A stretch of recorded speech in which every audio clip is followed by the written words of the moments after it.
Lance Stroll had a rough weekend at Suzuka, despite his car getting some major upgrades. While these upgrades helped his teammate Alonso secure 6th place in the race, beating both Mercedes drivers and Piastri, Stroll struggled with his qualifying speed, lagging far behind Alonso.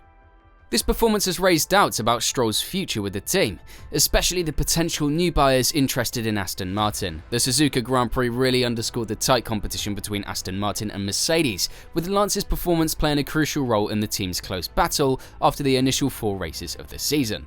Now, it's worth noting that our boy Stroll's racing hasn't been consistent at all. At the Japan race, he got knocked out early in the qualifying and didn't score any points despite his plan with the tyres. Although he's only 1 point behind Lewis Hamilton in the standings, he's currently in P10 with way fewer points than his teammate Alonso, who's in P8 with 24 points. Plus, Tsunoda is right behind Stroll in the championship and might take over for Aston Martin in 2026.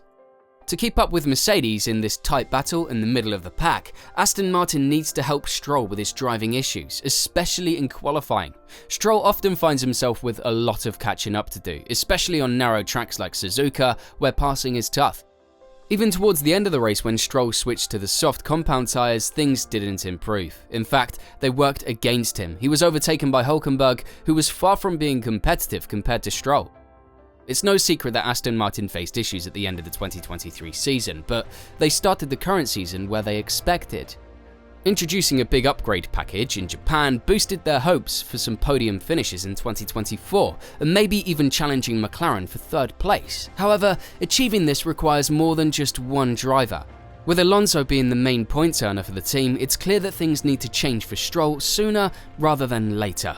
The situation for Aston Martin is even more concerning because in a 24-race calendar, fortunes can change quickly within a couple of races.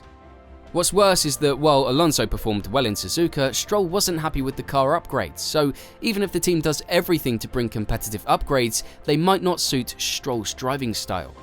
The upgrades included changes to the side pod design and a new floor, but Stroll had nothing positive to say about them. Here's what he said. The upgrades, I don't have anything positive to say about it, but it looks good on Fernando. Everything felt fine, just very slow today, no pace in the car, and no pace in myself in the car. The car looks quick and Fernando was quick, so I don't know. He even remarked that he felt like he was driving in a different category compared to Alonso. His dissatisfaction with the car's straight line speed was pretty clear, which was a significant factor in his struggle and the awkward pass by Hülkenberg during the race.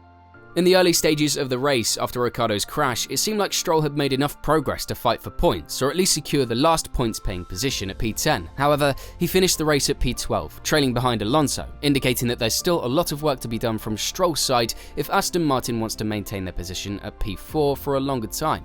Alonso, on the other hand, expressed optimism. He mentioned that being just a fraction of a second away from Ferrari's Sainz is a huge improvement compared to last year, where the gap was much wider. Here's what he said.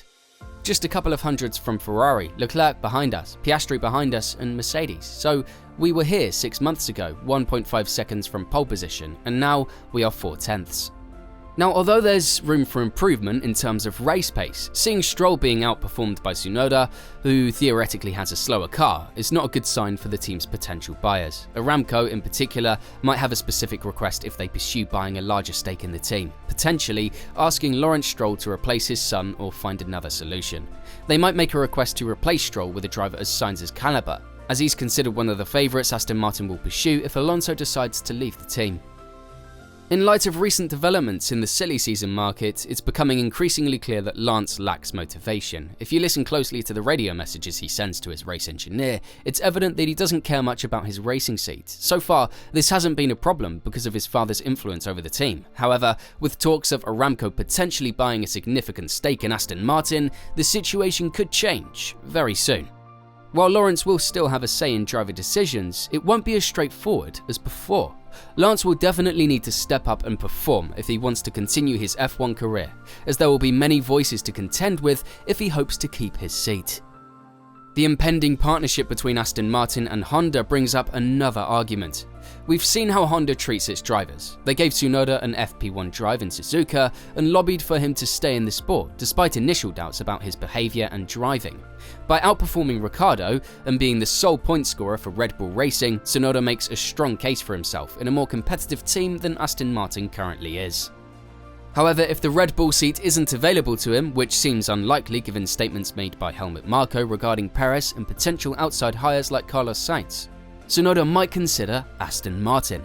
This could be a blow for Ricciardo, but an opportunity for Tsunoda, especially with Honda support. Even though it might not involve Lance Stroll, Honda's backing could still help Tsunoda secure a seat at Aston Martin. Alonso isn't likely to stick around in the sport for much longer, and even if he does, there's a chance he might leave Mercedes. However, the situation with Alonso's future seems to have cooled down for now, with his focus on continuing with Aston Martin. But this doesn't mean Tsunoda is out of the picture, regardless of how the seat situation unfolds. It's safe to say that Stroll will face significant pressure to retain his seat. The real question here is how far will Stroll's father go to protect his son, and whether Stroll himself will start feeling the pressure to perform in F1, something he might have struggled with if he wasn't in a team owned by his father. With all this in mind, do you think Lance Stroll's problems are mostly because of him or because the car isn't performing well? And more importantly, should Aston Martin focus on making the car better for him, or is it high time for a change? Drop your thoughts in the comments below.